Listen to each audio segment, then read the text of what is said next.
तो प्रोबेबिलिटी में हम क्या पढ़ रहे थे लास्ट क्लास? हम पढ़ रहे थे कंडीशनल प्रोबेबिलिटी, है ना। कंडीशनल प्रोबेबिलिटी किए थे, उसके साथ मल्टीप्लिकेशन रूल भी देखा था और ये देखा था, क्या था वो, प्रॉपर्टीज ऑफ कंडीशनल प्रोबेबिलिटी। आज के क्लास में हम बात करेंगे इंडिपेंडेंट इवेंट्स के बारे में।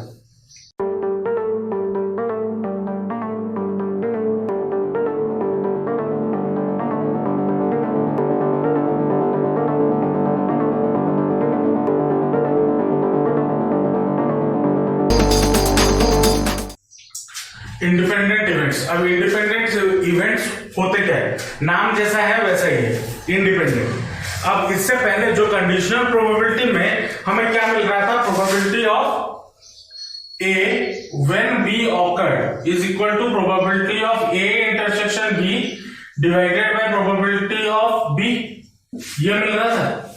अब इसका मतलब क्या होता था कि बी होने के बाद ए हो रहा था, या फिर इसका वाइस वर्सा, ए होने के बाद बी हो रहा है ना। इसका मतलब यही था, मतलब यहां पे जो दो इवेंट थे वो एक दूसरे पे डिपेंडेंट थे।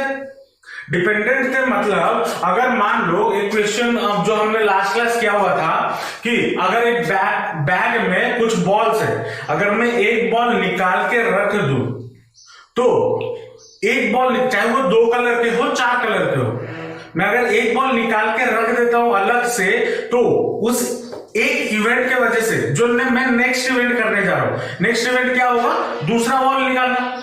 जो दूसरा बॉल निकालने जा रहा हूं उसमें फर्क आएगा या नहीं आएगा? क्योंकि मैंने पहले से एक बॉल कम कर दिया है उसमें से। मतलब अगर मान लो पहले से आपके पास 20 बैग हैं, 20 बॉल है, अगर मैं उसमें से एक निकाल लाया तो बचा कितना? 19। तो मैं जब सेकेंड इवेंट करूंगा तब 19 बॉल बचेगा मेरे पास टोटल में, बचेगा या नहीं बचेगा? तब ये सेकेंड इवेंट को भी अफेक्ट करेगा या नहीं करेगा? कर रहा है। लेकिन क्या हो अगर मेरे पास कोई 2 इवेंट ऐसे हो जो दोनों एक दूसरे से इंडिपेंडेंट हो? मतलब अगर मैं एग्जांपल लूं, टॉसिंग ए कॉइन और दूसरा रोलिंग ए डाई।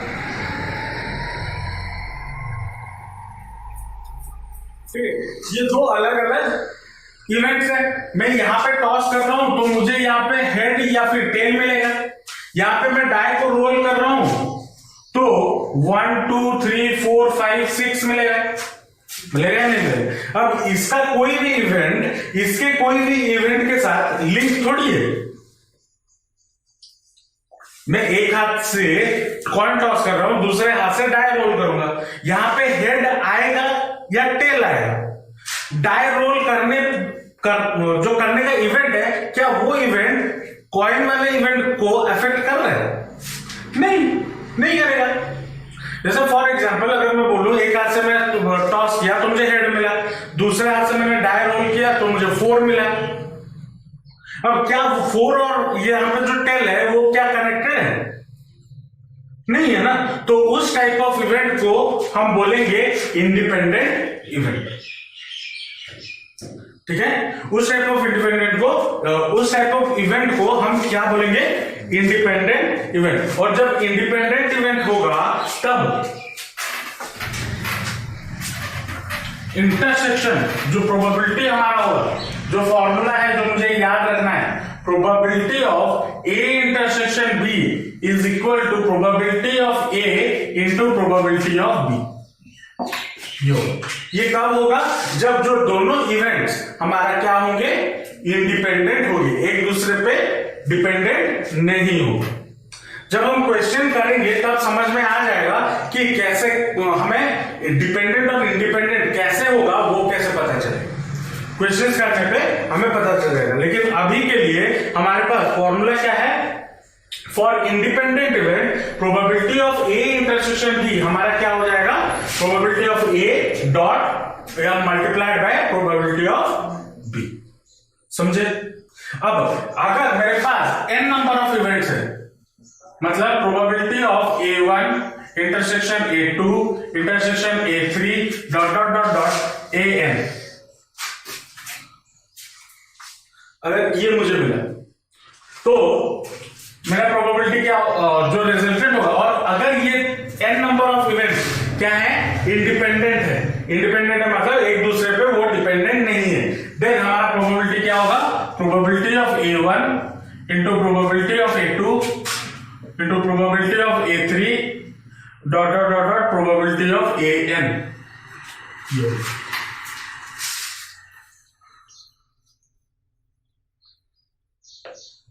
ठीक है, अगर इंडिपेंडेंट इवेंट है तो क्या होगा, प्रोबेबिलिटी ऑफ ए, अगर दो इवेंट है तो probability of A into probability of B, और अगर डिपेंडेंट अगर इंडिपेंडेंट इवेंट है और n नंबर ऑफ इवेंट्स हैं तो probability of A1 plus probability of A2 plus probability of A3 dot dot dot probability of AN होगा। और इस टाइप ऑफ इवेंट को, ये सारे जो इवेंट्स हैं जो n नंबर ऑफ इवेंट्स हैं और एक दूसरे से इंडिपेंडेंट है, उस टाइप ऑफ इवेंट्स को हम क्या बोलते हैं, mutually independent events. Mutually independent events, समझे। उसके बाद हमने यहां पे और एक कॉन्सेप्ट लास्ट क्लास में बताया था जो कि है नॉट वाला, मतलब probability of A is equal to क्या होता था, 1 minus probability of A not, ये बताया ना, या probability of A not is equal to 1 minus probability of P A, बताया था लास्ट क्लास। अब इसी के रिलेटेड इंडिपेंडेंट इवेंट्स में इसी के रिलेटेड कुछ थ्योरम्स या कुछ फॉर्मूले हमारे दिमाग में होने जरूरी हैं टू सॉल्व द क्वेश्चंस। ठीक है, अब मान लो A and B are two independent events. अगर ये दोनों इंडिपेंडेंट इवेंट्स होते हैं, देन पहला चीज A not and B are also independent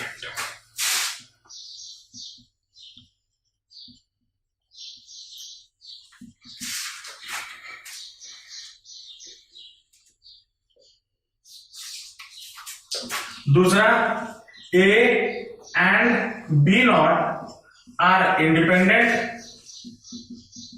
तीसरा A not and B not are also independent.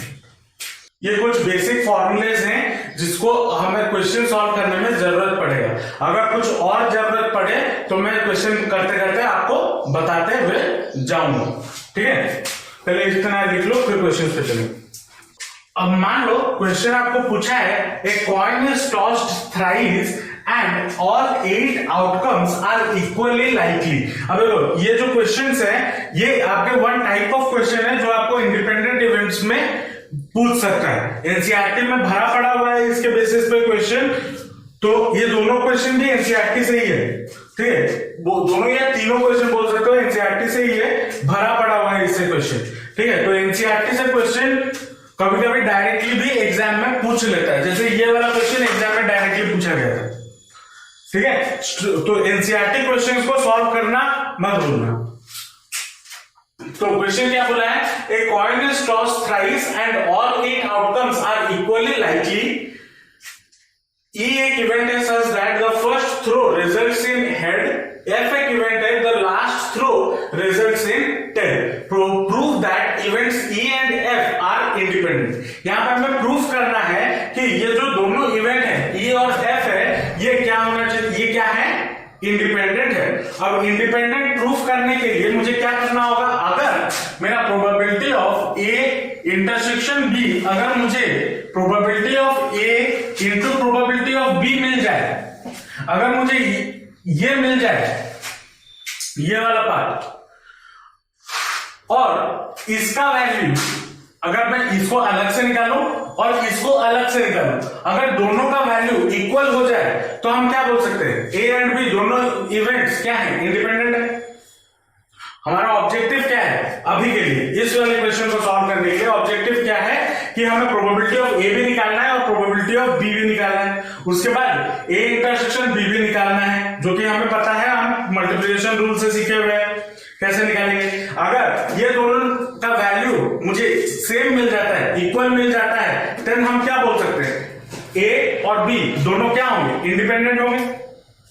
बोल सकते हैं या नहीं बोल सकते। चलो पहले इसका सैंपल स्पेस बनाते हैं। सैंपल स्पेस क्या होगा,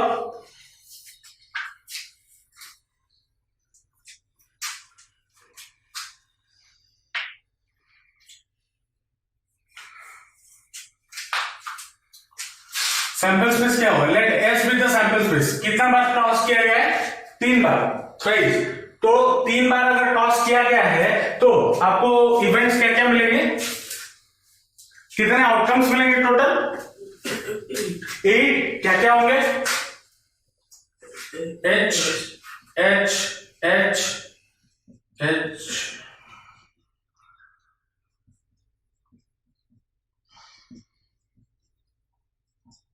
फिर टेल टेल टेल और टेल, और ये हो जाएगा हेड हेड, फिर टेल टेल, फिर ये हो जाएगा हेड टेल हेड टेल।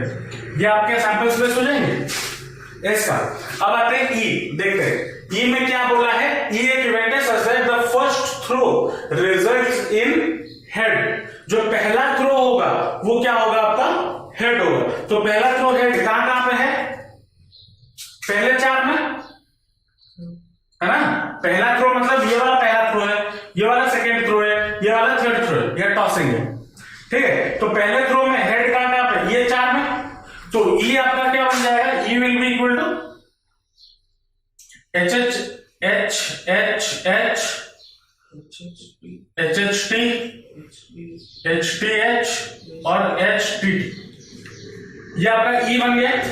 और एफ हमारा क्या है, last throw results in tail. Last throw हमारा टेल होगा। कौन सा, ये वाला, ये वाला, ये वाला और ये वाला, ये 4। लास्ट थ्रो कौन सा है, ये वाला कॉलम। और ये वाले कॉलम में टेल कहां पे आ रहा है, ये 1 2 3 और ये 4। तो एफ हमारा क्या क्या हो जाएगा, H H T H T T T H T T T T, ये 4 बन गए। अब मुझे प्रोबेबिलिटी ऑफ, पहले मैं आरएचएस सॉल्व कर देता हूं। प्रोबेबिलिटी ऑफ ई मुझे कितना मिलेगा, 4/8 है ना। तो 1/2। और वैसे ही प्रोबेबिलिटी ऑफ एफ मुझे कितना मिल जाएगा, 4/8 विच इज इक्वल टू 1/2, ये मिलेगा। अब इन दोनों का अगर मैं एलएचएस में प्रूफ करूं, LHS equal to, sorry RHS equal to मुझे कितना मिल गया, 1/2 into 1/2 which is equal to 1/4। RHS मिल गया। अब आते हैं एलएचएस। एलएचएस क्या बोला है, ए इंटरसेक्शन बी। तो मतलब ई इंटरसेक्शन एफ, मतलब इन दोनों में कॉमन क्या है, इंटरसेक्शन का मतलब कॉमन होता था ना। कॉमन क्या क्या है, कौन सा है, H T T H H T और एच टी टी और एच टी, ये दोनों कॉमन है।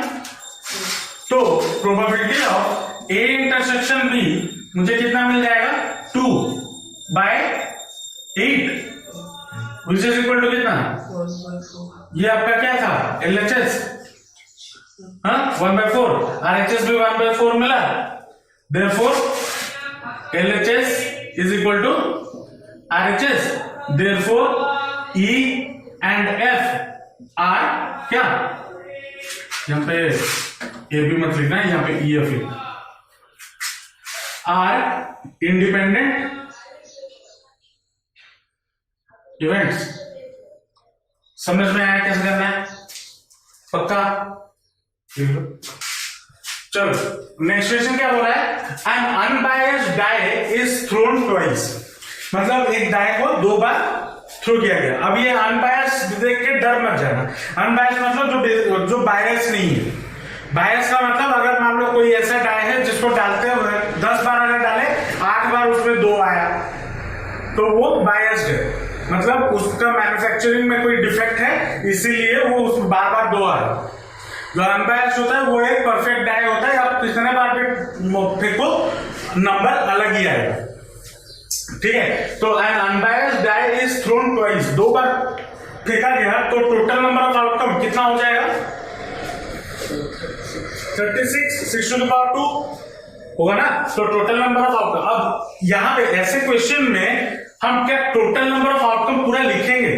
जैसे कॉइन में तो 8 थे इसलिए मैंने लिख लिए, लेकिन यहाँ पे 36 कौन लिखेगा? उतना मेहनत मुझे नहीं करना।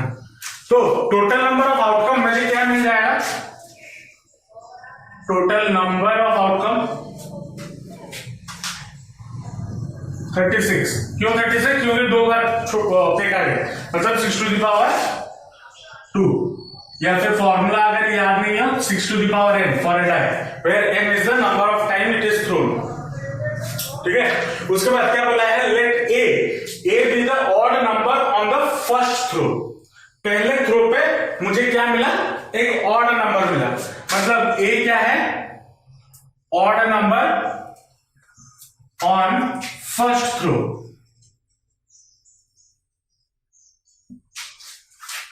ठीक है, order number on first throw. तो फिर आपका फेवरेबल आउटकम कितना हो जाएगा?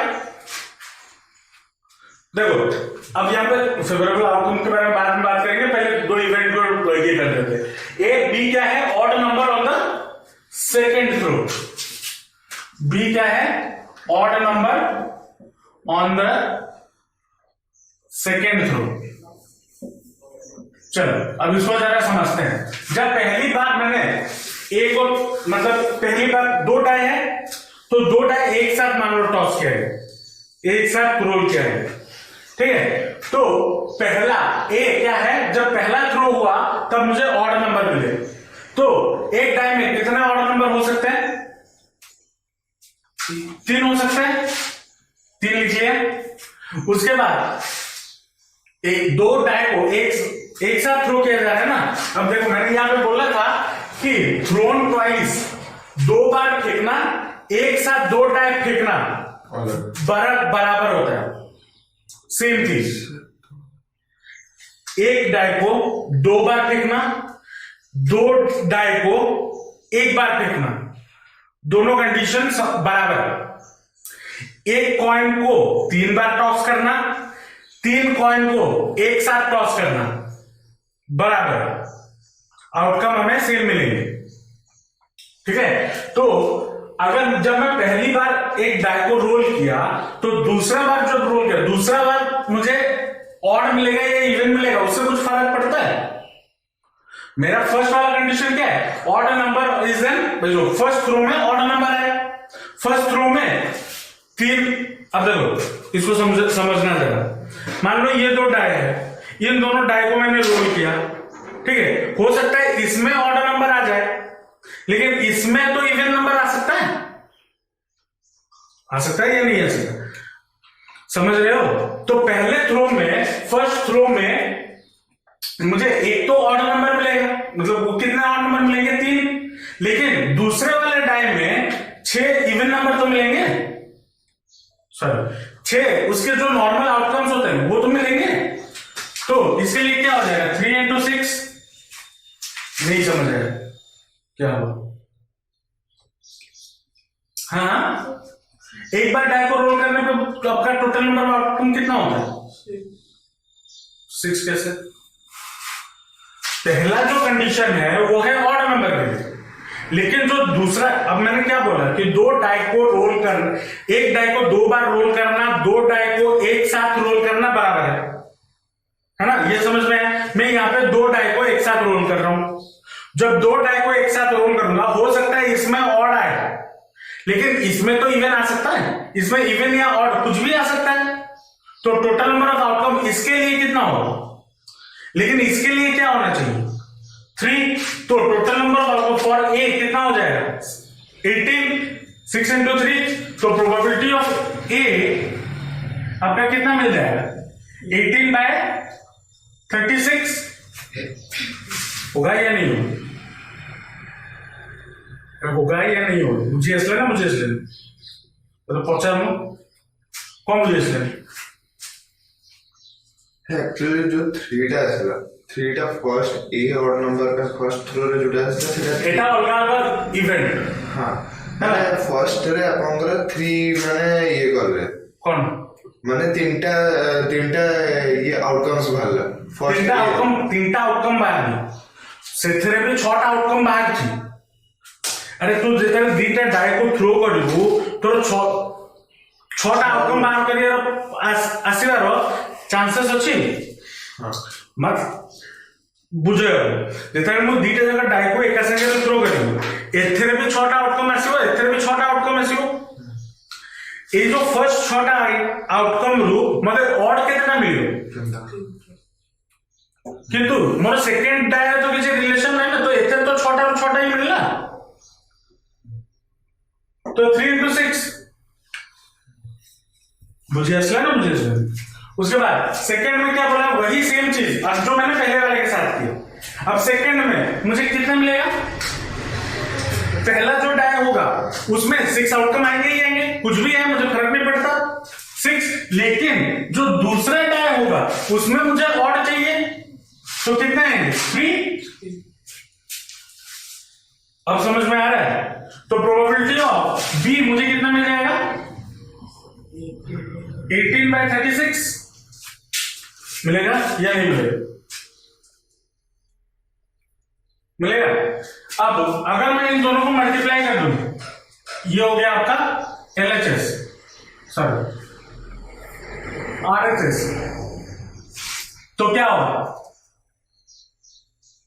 1/2 1/2 1/4 होगा। 18/36 1/2 होता है। अब RHS में आएंगे, RHS में मुझे क्या चाहिए, probability of A intersection B। A intersection B मतलब दोनों ही ऑड हो, दोनों ही ऑड हो ना। पहला वाला भी जब 2 डाई को रोल किया, पहले में कितने आउटकम आ सकते हैं 6, उसमें से ऑड कितने होंगे। दूसरा डाई को रोल किया, पहले इसमें कितने आउटकम आ सकते हैं, लेकिन ऑड कितने हैं 3, तो probability of A intersection B कितना हो जाएगा 3 into 3 by 36, which is equal to कितना 9/36, which is equal to 1/4। अब LHS और RHS इक्वल हो गए, therefore मैं क्या बोल सकता हूं, event A and B are independent, बोल सकता हूं या नहीं बोल सकता हूं, समझ आ रहा है क्या किया जा रहा है। अगर तुम इसको ऐसा नहीं कर पा रहे हो तो हम सैंपल स्पेस बना के भी कर सकते हो, तभी आंसर वही आएगा। देख ले सैंपल स्पेस बना के क्या आंसर सही है या नहीं है। चलो सैंपल स्पेस बना के देखिए, S इक्वल टू क्या हो जाएगा 1। जब 2 डाई को रोल करोगे ये आपका सैंपल स्पेस है ना। अब पहला वाला कंडीशन क्या है, ए क्या है, odd number on first throw, पहले थ्रो में ऑड नंबर, पहले थ्रो में ऑड नंबर कहां कहां आ रहा है 1 2 3, ये हो गया। फिर 1 2 3 पहले थ्रो में ऑड है, इधर भी है, इधर नहीं, ये और ये, फिर ये और ये और ये, कितना आउटकम्स है 1 2 3 4 5 6 7 8 9 10 11 12 13 14 15 16 17 18 89 18/36 सही है। अब देखो मुझे पता है तुम लोग कंफ्यूज कहां पे हुए होगे कि पहले वाले में तो 3 आया, सेकंड में 6 कैसे आया, ये क्वेश्चन होगा दिमाग में। देखो अगर पहला वाला ऑड आ रहा है, मैं दूसरा वाला को थोड़ी देखा वो इवन है या ऑड है, वो तो 1 2 3 4 सब कुछ आएगा ना। तो कितना आउटकम हो गया उसके बाद अगर दूसरा वाला देखें odd number on second throw अगर ऑड नंबर देखें तो कौन सा होगा, ये और ये सारा सेकेंड थ्रो ऑड होगा, ये सारा और ये सारा 6 into 3 ये यहां पे सेकेंड थ्रो ऑड है 6 into 3। अब अगर यहां पे देखें कि ए इंटरसेक्शन बी मतलब दोनों ऑड हो, दोनों कहां पे ऑड है, अगर इसको मार्क करें दोनों कहां पे ऑड है, एक तो ये वाला है ना, और यहां पे तो नहीं होगा, यहां पे होगा जो मार्क खींच ये और ये, यहां पे भी दोनों ऑड नहीं होंगे, ये वाला और ये वाला, कितना आउटकम्स आ गए 9/36 1/4 आ गया। समझ में आया या नहीं है, आया या नहीं है, आया, लिख लो। चलो नेक्स्ट क्वेश्चन क्या बोला है, events A and B are such that, कुछ वैल्यूज गिवन है, state that whether A and B are independent.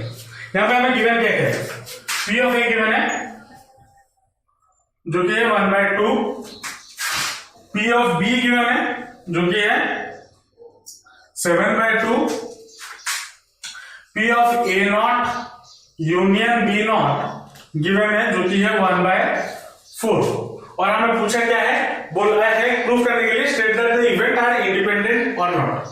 तो इंडिपेंडेंस के लिए क्या होना चाहिए, probability of A intersection B should be equal to probability of A into probability of B, ये होना चाहिए। अब मुझे प्रोबेबिलिटी ऑफ ए पता है, प्रोबेबिलिटी ऑफ बी पता है, तो क्या हो जाएगा, अगर आरएचएस की बात करें, आरएचएस में probability of A into probability of B कितना हो जाएगा, 1/2 into 7/2 which is equal to 7/4, ये हो जाएगा। अब मुझे ये वाला प्रूफ करना है एलएचएस में। अब एलएचएस में मुझे चाहिए क्या, probability of A intersection B. मुझे यहां पे पता क्या क्या गिवन है, probability of A not union B not. अब यूनियन का मतलब क्या होता है, और तो यहां पे हमें एक फॉर्मूला की जरूरत पड़ेगी, क्या है वो formula, probability of A not union B not is equal to probability of A intersection B का होल नॉट।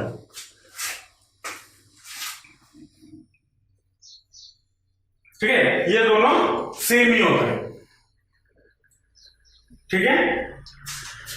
तो दैट इज इक्वल टू कितना हो गया, 1/4, ये हो गया।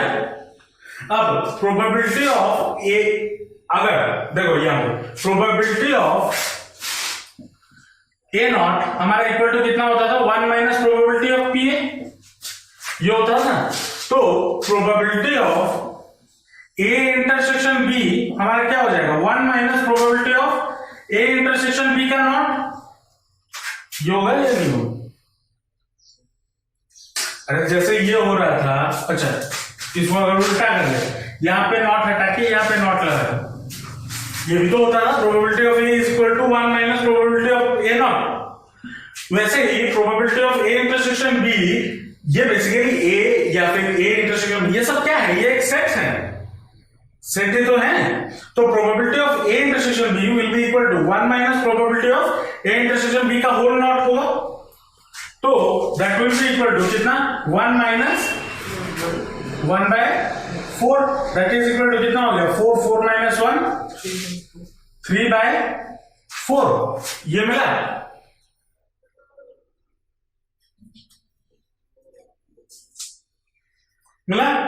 अब ये हमारा क्या हो गया, एलएचएस। तो एलएचएस और आरएचएस इक्वल है, इक्वल है नहीं है, LHS is not equal to RHS, therefore हम क्या बोलेंगे, therefore A and B are not independent. बोलेंगे ये नहीं बोलेंगे, समझे कैसे करना है। चलो, तो नेक्स्ट क्वेश्चन आपको क्या बोला है, ऐसे भी क्वेश्चन आपको मिल सकते हैं। वहां पे क्या होता था पहले हम जो 3 क्वेश्चन किए वहां पे हमें प्रूफ करना होता था कि कोई 2 इवेंट इंडिपेंडेंट है या नहीं, है ना। यहाँ पे उसी हमें ऐसे भी क्वेश्चन मिल सकते हैं, ठीक है। पहला क्वेश्चन क्या बोला है, events E and F are independent, find P of F if PE is equal to 0.35 and P of E union F is equal to 0.6। मतलब यहां पे हमें क्या गिवन हो गया, हमें गिवन हो गया कि P of E intersection F is equal to P of E into P of F। यह हमें गिवन हो गया। कैसे गिवन हुआ, बोल दिया है स्टार्टिंग से events E and F are independent, और अगर 2 इवेंट इंडिपेंडेंट है तो कंडीशन क्या होता है, probability of E intersection F is equal to probability of E into probability of F. होता है या नहीं होता, होता है।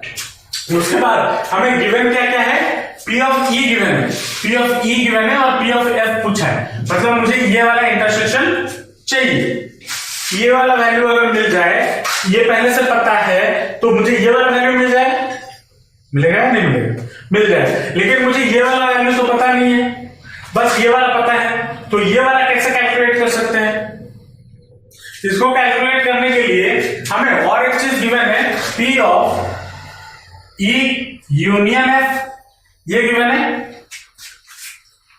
अब यूनियन का फॉर्मूला क्या होता था, probability of E into probability plus probability of F minus probability of E intersection F होता था। चलो, अब यहां पे अगर मैं वैल्यूज पुट करूं, अगर मैं यहां पे वैल्यूज पुट करूं, पी इंटरसेक्शन एफ का वैल्यू क्या है, पी इंटू पी एफ। अगर ये वाला वैल्यू यहां पे पुट कर दो तो मुझे क्या मिल जाएगा, P E plus P F minus P E into P F, ये मिल जाएगा। कुछ गलत किया है नहीं, कर सकते हैं। ओके, चलो, अब इन दोनों में से मैं कॉमन क्या ले सकता हूं, पी ऑफ एफ, तो P E plus P of F into 1 minus P of E, ये हो जाएगा, होगा या नहीं। और ये क्या है, पी ई यूनियन है। अब यहां पे वैल्यूज डालो, यूनियन का वैल्यू कितना गिवन है 0.6 इज इक्वल टू पीई का वैल्यू कितना गिवन है 0.35 प्लस पी एफ का वैल्यू निकालना है इंटू 1 माइनस पी का वैल्यू कितना है 0.35। होगा या नहीं होगा, बस वैल्यूज पुट कर दिए। अब क्या हो जाएगा, 0.6 is equal to 0.35 plus P of F into ये कितना हो जाएगा 0.6।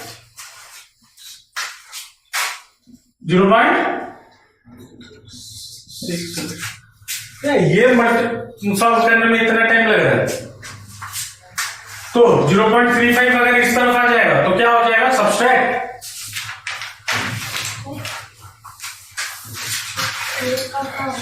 ये वाला अगर इस तरफ आएगा तो सब्सट्रैक्ट नहीं होगा, तो क्या बन जाएगा 0.6 माइनस 0.35 कितना 0.25 is equal to P of F into 0.65। ये इस तरफ आ जाएगा तो पी ऑफ एफ मुझे कितना मिल जाएगा 0.25 divided by 0.65 which is equal to कितना 25 बाय 65। 5 से काटो तो 30, तो आंसर मुझे कितना मिल गया पी ऑफ एफ 5/30 हो गया। नेक्स्ट क्वेश्चन पे आता है। नेक्स्ट क्वेश्चन क्या बोला है, ए bag contains 5 white 7 red and 4 black balls. ठीक है, मतलब एक बैग है, उसके अंदर ये कुछ बॉल रखे हुए हैं। कितना बॉल रखा हुआ है? 5 7 5 4 9 9 7 16 16। एक बैग है जिसमें 16 बॉल्स हैं टोटल में, उसमें से 5 व्हाइट है, 7 रेड है और 4 ब्लैक है। क्या बोला गया? If 4 balls are drawn 1 by 1 with replacement. अब इससे पहले लास्ट क्लास हम क्वेश्चन कर रहे थे विदाउट रिप्लेसमेंट। विदाउट रिप्लेसमेंट मतलब मैं अगर बॉल निकाल के रख दे रहा हूं उसको वापस उस बैग में और नहीं डाल रहा। लेकिन यहां पे क्या हो रहा है, मान लो 16 बैग है, चलो एक बैग है जिसमें 16 बॉल है। मैंने एक बॉल निकाला, देखा कौन सा कलर है, उसको नोट डाउन किया, फिर वो बॉल उसी बैग में डाल दिया। ठीक है, फिर से और एक बार हाथ डाला और एक बॉल निकाला, कलर देखा, नोट डाउन किया, फिर उसको उसी बैग में डाल दिया। कर सकते हैं? तो यहां पे मुझे इवेंट्स कितना क्या क्या मिलेगा? मेरे इवेंट्स क्या क्या होगा? 4 इवेंट्स होंगे, क्योंकि मैंने 4 बार बॉल निकालूंगा। If 4 balls are drawn 1 by 1 with replacement, मतलब 4 टाइम बॉल निकाला, तो मान लो इवेंट हो गया A, B, C और D। अब क्या ये इंडिपेंडेंट है या नहीं है वो चेक करना है। अब देखो, जब पहला बॉल निकाला, 16 बॉल है, पहला बॉल निकाला, उसका कलर नोट डाउन किया, फिर से उसको बैग में रख दिया। तो पहला बॉल निकाल के रखने के बाद, मतलब बैग में वापस रखने के बाद, बैग में टोटल बॉल कितने बचे? 16। सेकंड टाइम मैंने फिर से बॉल निकाला, देखा, फिर से उसको बैग में रख दिया, तो टोटल बॉल कितने बचे? 16। मतलब सैंपल स्पेस में कोई चेंजेस नहीं हो रहा। लेकिन जब विदाउट रिप्लेसमेंट करते थे तब सैंपल स्पेस में चेंजेस आ जाते थे। अगर 20 बॉल है, एक बॉल उठा के निकाल के देखा, उसको साइड में रख दिया, तो पहले 20 थे, एक बॉल निकाल के रख दिया, तो बाद में बचा कितना? 19 में से मुझे और एक बॉल निकालना होता था, तो वहां पे वो डिपेंडेंट बन गया। लेकिन यहां पे इंडिपेंडेंट है ना, इंडिपेंडेंट है। चलो ये तो पता चल गया कि चारों इवेंट हमारे क्या होंगे? इंडिपेंडेंट होंगे। और अगर इंडिपेंडेंट होंगे तो चलो इंडिपेंडेंट है। फिर नेक्स्ट क्या पूछा है? What is the probability that none is white. मतलब पहला बॉल मैंने निकाला, वो व्हाइट नहीं है, दूसरा बॉल निकाला, वो भी व्हाइट नहीं है, तीसरा बॉल निकाला, वो भी व्हाइट नहीं है, चौथा बॉल निकाला, वो भी व्हाइट नहीं है। तो प्रोबेबिलिटी ऑफ ए कितना हो जाएगा?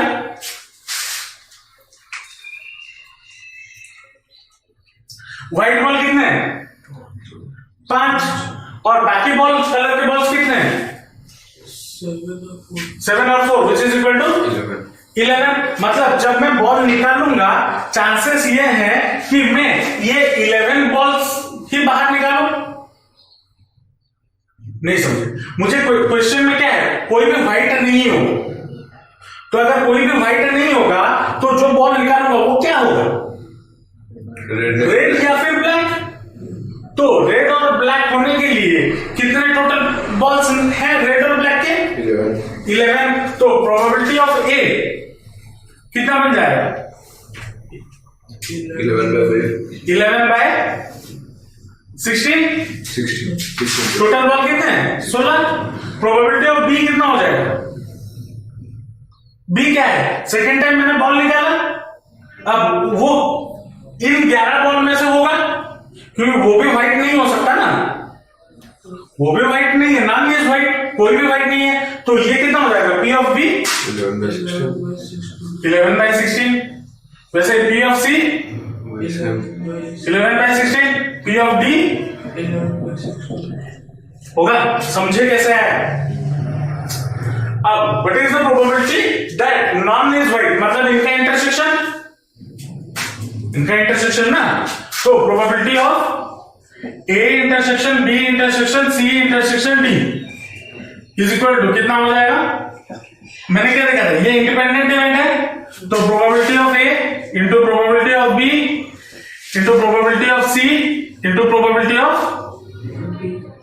डी, तो कितना हो जाएगा? 11 by 16 into 11 by 16 into 11 by 16 into 11 by 16। ये होगा या नहीं होगा?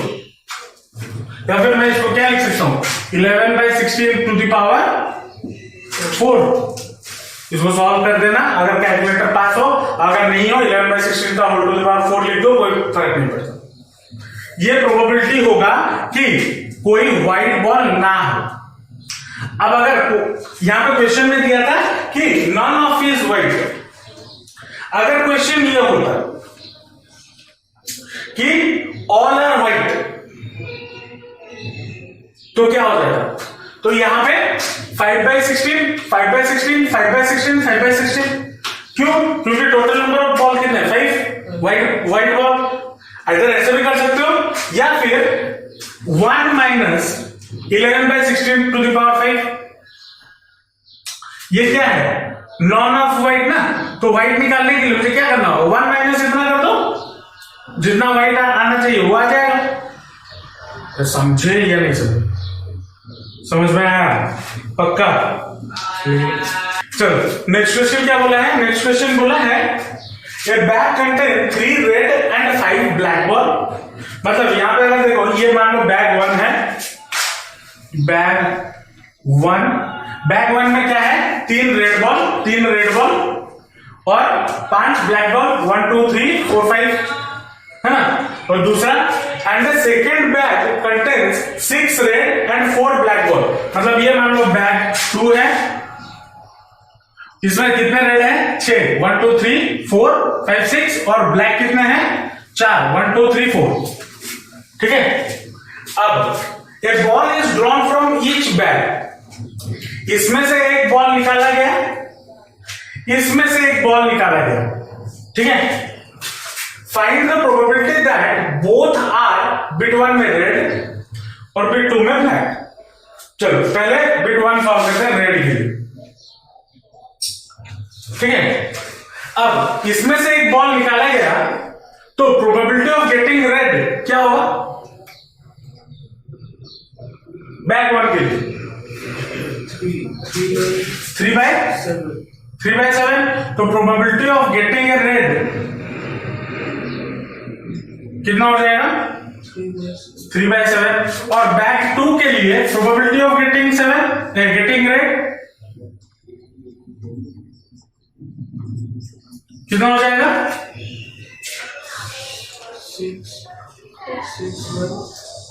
6/10।